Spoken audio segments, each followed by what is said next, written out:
Hey, Dirt Farmer Jay here from dirtfarmerjay.com.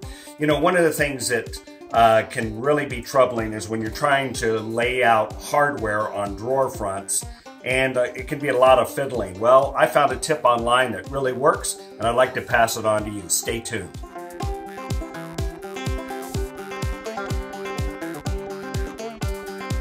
Well, if you've ever had to lay out several drawer fronts, you know it can be a little bit troubling and a lot of fiddling around. Well, there's a little tip that I saw that I tried out, and it really does work. And you can use it to do one-off layouts, or if you had several drawer fronts of the same size, you could actually make a jig, which I'll show you in a few minutes, or a template to do this. But here's what we're going to do. We're going to use a little bit of diagonals on this to put placements and center the hardware right dead center, top and bottom, and left to right on this drawer front.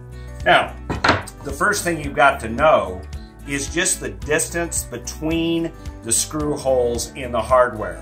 So let's say in this case you've got a 4-inch pull, and you're going to place it right in the center and equidistant on each side. So the first thing you're going to do is you just need a ruler.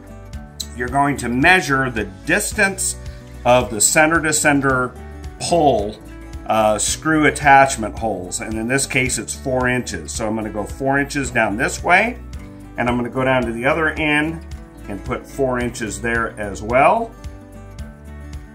And then I'm going to use my square and just transfer that mark across to both sides. So I'm going to put a little mark here, one here. Let's flip the square. We'll go to the opposite side, and we'll do the same thing right here and here. All right, now that you have these 4 marks, which is exactly the distance of center to center for the mounting screws for your hardware, you're simply going to connect the appropriate diagonals. So in this case, we'll start at this outside corner, we'll go to there, and we're going to put a mark where we know it's going to land about in the center. Then I'm going to move to my right, to your left, and do the same thing again, and put another mark there. Now we're going to reverse order. I'm going to take this one and run it from the corner to the mark, do a cross right there, move my left to your right, do the same thing again. And there, you have your 2 center marks right there. They're centered left and right, or top to bottom, however you want to call it out, and also along the length of the drawer front. Now let's just test our deal here. We said 4 inches. Is that 4 inches? Well, it sure is. It falls right there. And if we look and go left or right, this happens to be about 5 1/8 or 5 and just shy of 1/8. Well, so it's 2.5 inches, what I call strong. So you can see it works really well.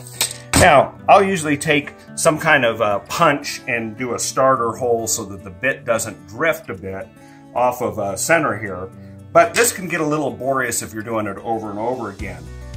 So then one of the tricks that I do is I create a little jig. This is not a jig for this. This is for another pattern that I use ongoing. But you would simply do a couple little fences. This is a 2-sided, so it works either way. And then you would make it big enough that you could lock it onto the corner and pre-drill holes in this position, so you can do this over and over again. Another thing we do is we make these by using a Vicks bit like this, or a self-centering bit that works like this, that fits right in here. So if this was the placement, this would simply drill right in here. I could just do a real quick touch to start the pilot hole, and it makes it really easy to get this right without a lot of fiddling around.